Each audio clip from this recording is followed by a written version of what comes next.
मेरा नाम गुणिमा सिंह राजप्रीत है और मैं बालोतरा से बिलोंग करती हूँ और मैं 12th क्लास में हूँ।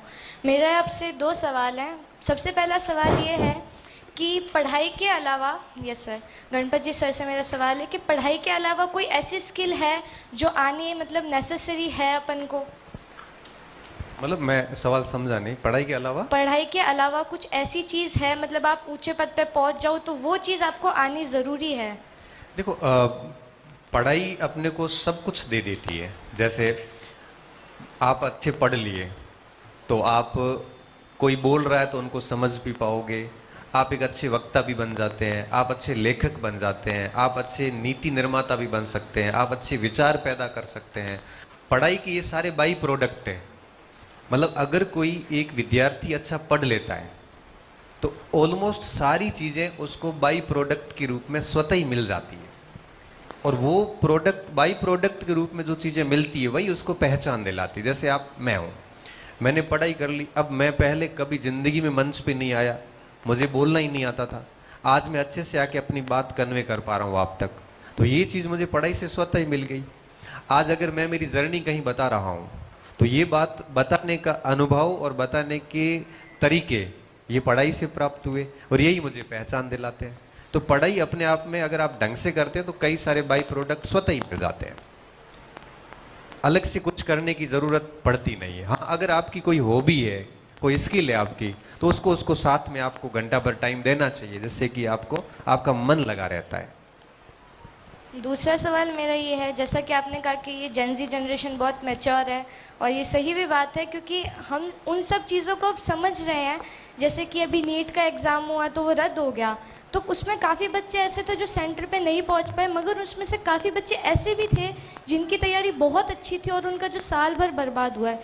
और ऐसा नहीं है कि मतलब ठीक है ये तो हो गया, बाकी जो मैंने देखा है खुद अपनी आंखों से, काफ़ी एग्ज़ाम्स ऐसे हैं जिसमें मतलब फ्रॉड तरीके से उनको सीटें वगैरह मिल रही है, और जो मतलब 3rd ग्रेड टीचर है वो गवर्नमेंट स्कूल में अगर जॉब लग भी रही है तो भी वो जाते हैं, पढ़ाते नहीं हैं। तो ये सब चीज़ें क्या कभी बदलेगी या फिर ये यूं ही चलती रहेगी? देखो, ऐसा है कि ये सिस्टम के दोष हैं, और सिस्टम के ये दोष जब भारत आज़ाद हुआ था तब से चल रहे हैं, और समय के साथ कुछ क्षेत्रों में सुधार भी हुए हैं, कुछ क्षेत्रों में सुधार की अभी भी गुंजाइश बनी हुई है। जब भी कोई पेपर आउट होता है, ऐसा कोई रॉन्ग डूइंग होती है, गलत तरीके से लोग सिस्टम में आते हैं, तो हमें दुख भी बहुत होता है। प्रयास भी हो रहे हैं, ऐसी बात नहीं है, कुछ क्षेत्रों में बहुत अच्छे प्रयास हुए। पिछले 3 साल के अंदर देखें तो आरपीएससी ने इतने बढ़िया प्रयास किए हैं कि आरपीएससी की पिछले 3 साल की कोई भी वैकेंसी में कुछ भी फ्रॉड नहीं हुआ। अब ये हो रहा है यूपीएससी के, अगर आप पेपर देखोगे आईएएस वगैरह के, बहुत ईमानदारी से काम चल रहा है।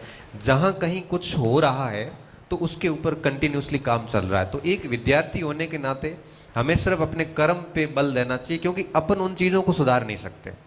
हमारा इस समय कर्तव्य क्या बनता है कि हम अच्छे से पढ़ाई करें। बाकी चीजें अगर गलत हो रही है तो वहां पे कई सारे ऑर्गेनाइजेशन है, हमारा माननीय न्यायालय है, कई सारे सक्रिय समूह हैं, और ये सारे दबाव बना के अपने आप उन चीज़ों पे काम करेंगे। हमें सिर्फ इन चीज़ों की ओर ध्यान नहीं रखना, मेहनत करनी है। और एक लाइन हमेशा याद रखनी है कि माँ सरस्वती अपना ऋण नहीं रखती। अगर आप मेहनत करोगे ना तो कुछ भी सिस्टम इधर उधर से हो जाए, सिस्टम में आप आओगे। हम सब आए हैं।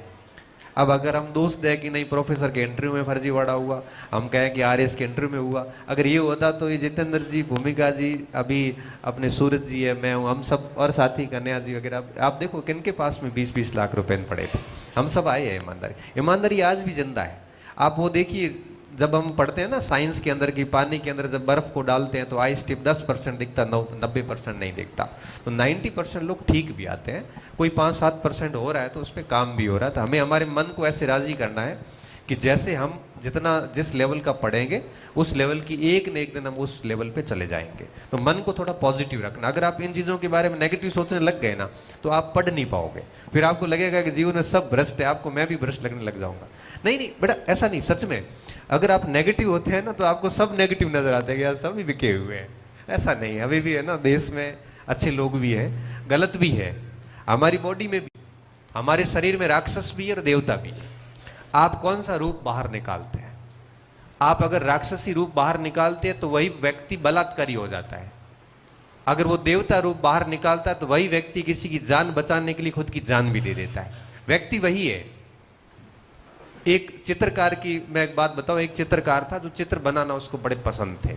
उसने एक छोटे बच्चा, ऐसा बच्चा बैठा था, उस बच्चे का एक चित्र बनाया।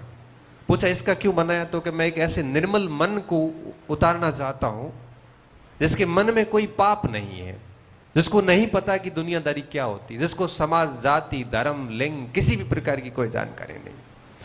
एक तो मैं बच्चे का बनाना चाहता हूं, एक मैं खूंखार अपराधी का चित्र बनाना चाहता हूं। वो मैं देखना चाहता हूं कि दोनों में डिफरेंस क्या है। उसने एक बच्चे का चित्र बना दिया।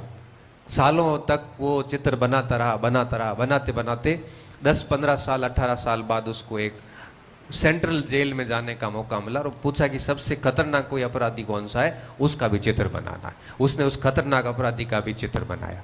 जब खतरनाक अपराधी का चित्र बनाया तो खतरनाक अपराधी को पूछा, उसने, अपराधी ने पूछा कि मेरा चित्र क्यों बना रहा है, तो कि मैं जानना चाहता हूं, मैं देखना चाहता हूं कि खतरनाक अपराधी होते कैसे, उनके चेहरे पे क्या होता है। कि मैंने एक बच्चे का भी चित्र बनाया था जो बिल्कुल निर्मल था, और अब मैं एक ऐसे अपराधी का चित्र बना रहा हूं जिसने जिंदगी भर पाप किए।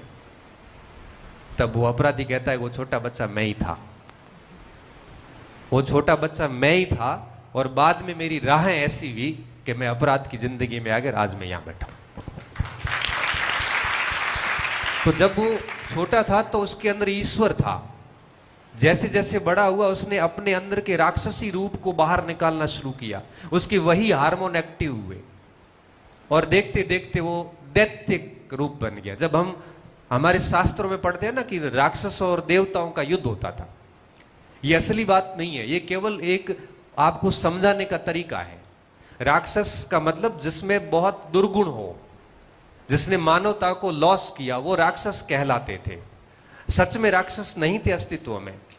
और देवता कौन? देवता वो जिन्होंने समाज को मार्गदर्शन दिया था, जिसने मानवता के लिए काम किए थे, वो देवता कहलाई। और इनके बीच में हमेशा लड़ाई चली है, और ये शरीर के अंदर भी होते हैं, शरीर के अंदर भी ये लड़ाई चलती रहती है। शरीर के अंदर दैत्य भी है और ईश्वर भी है।